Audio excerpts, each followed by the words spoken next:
नमस्ते बच्चों। 24 तारीख की वर्कशीट 22 जो है बीपीटी और उसका कन्वर्स, तो ये बीपीटी के बारे में हमने समझ लिया था।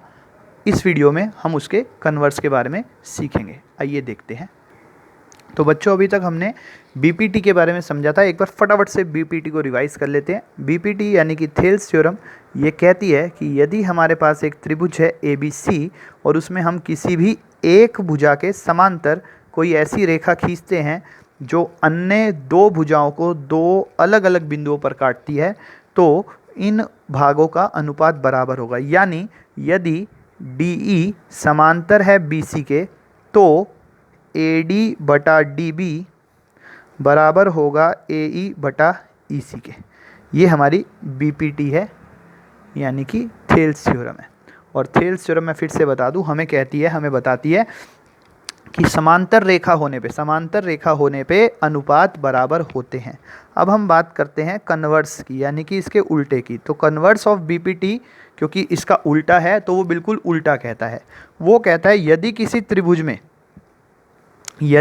त्रिभुज में आपके पास कोई भी एक रेखा है, डी जैसे है, हमें नहीं पता वो बीसी के समांतर है कि नहीं। वो कह रहा है, कन्वर्स में कहता है वो कि यदि किसी भी त्रिभुज में एक रेखा है जो दो भुजाओं को समान अनुपात में काटती है, यानी AD अपॉन DB बराबर रहेगा AE बटा EC के। ये पहले से हमें दिया हुआ है, AD बटा DB AE बटा EC के पहले से बराबर दिया हुआ। तो क्योंकि अनुपात बराबर है तो ये रेखा इसके समांतर होगी ही होगी।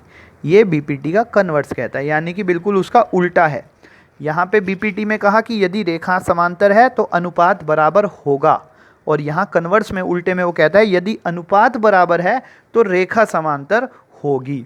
और इन दोनों के जो है थ्योरम के, बीपीटी और उसके कन्वर्स के कुछ प्रयोग हैं, कुछ एग्जाम्पल्स हैं, मैं आपको समझाता हूँ।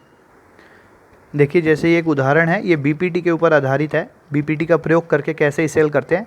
वो कह रहा है एक्स को फाइंड कीजिए, फाइंड एक्स, यानी एक्स का मान ज्ञात कीजिए यदि DE BC के समांतर है। तो DE BC के समांतर पहले से दे रखा है, और यदि DE BC के समांतर होता है तो बीपीटी हमें कहती है कि ये अनुपात बराबर होंगे। तो यदि ये इसके समांतर है तो हम यहाँ लिखेंगे बाय बीपीटी, यानी कि बीपीटी के प्रयोग के द्वारा AD बटा DB बराबर है AE बटा EC के।